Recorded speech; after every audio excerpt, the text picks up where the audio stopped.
Hello Dagal greetings, I'm Justin Detonal and I will report our HTML, and the first is the script src that you will see. This is the link of our jQuery, and the next is the selection category, the book category that you can select you want, and the next is the table border, the book ID, title, author, and quantity. And the next is the table border.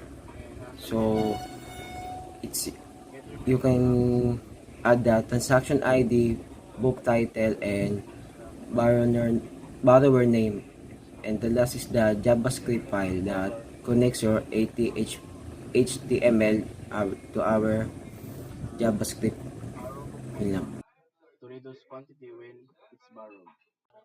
The algorithms posted learners were magpasabi po. We have released in the class group.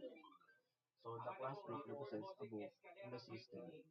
It stores details like book ID, book title, book author, and and, and category, and quantity using private variables. So its constructor initializes the book ID, book title, book author, book category, and its quantity.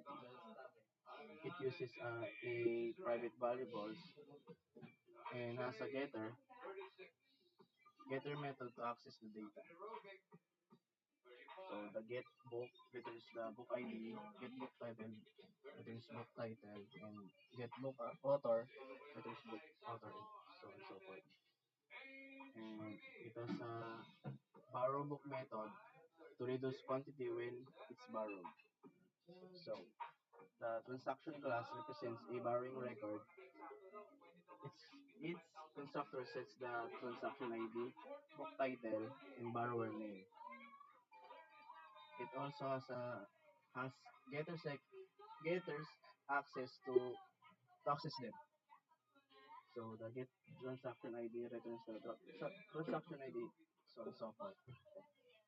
So for the var books, this holds predefined books like JavaScript basics, CSS design patterns, data science, so on and so forth.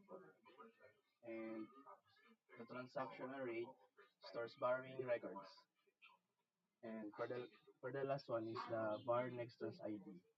Is used to generate unique transaction ID. That's all. Tingal greetings po. I am Roy Wilson M. Rebulyo and I will explain the logic. First is there is the document.ready function that uses jQuery. And after that, or inside that, there is a function build table with a parameter filter value. And inside that, there is this line here. What this does is that it clears the existing table. And after that, there's a for loop, and inside the for loop there is an if and else condition. In the for loop there is what this does, variable current big equals books.index, is that the books.index value is transferred to the current book variable. After that, there is an if condition that if the filter value is equal to select all category or filter back value is equal to all, the current book category is set to the filter value. And inside that if and else condition, what this does is that it creates the table row and table data element using jQuery. And after that, after creating the table row and the table data elements, there is a if condition. What this if condition is that this disable the button if the book quantity is 0. And if current book that quantity is equal to 0, the btn borrow attribute is set to disable.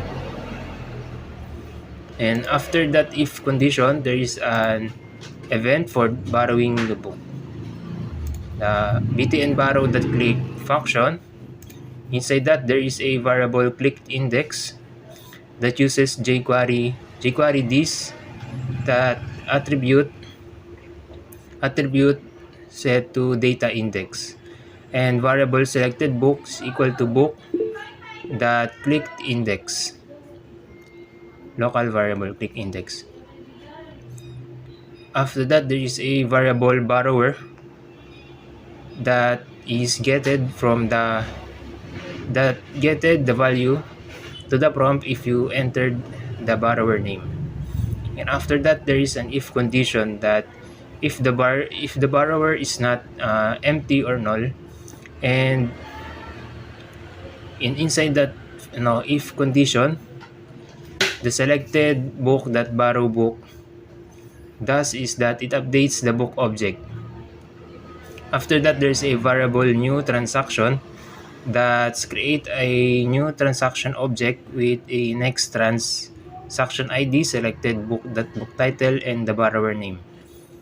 After that, the transaction is pushed to the new transaction variable. And the next transaction, after that, there is a variable current filter that uses jQuery that gets the book ID that gets the ID book category, that value. After that, the build table function is called with a parameter current filter, and build transaction table is also called. After that after that function build table, the TD action is append to the btn borrow. What this does is that it appends the row to the HTML. Yan, this line does. After that, this line uses jQuery and gets the ID of the table body. Then it appends the table row or TR. And that's all for my part in the jQuery document ready function and function of build table. So now everything's proceed understood, and I will explain my part po, this in the code po. So I'm assigning the whole transaction table. So the function of this is just uh, if the user borrow a book, their details will be displayed in the transaction table. So if this line of code here, so this line of code here will just uh, create a table header. It will look through the transaction array. It will create the ID, title, and the name of the borrower, and it will append in the table. Then uh, this line of code here, it listens in the changes in the book category, which if the user select any of those category, it will be saved, and this line of code here just ensures that the table when, that if there any saved transaction, they right away to validate it. So right here, so in this code,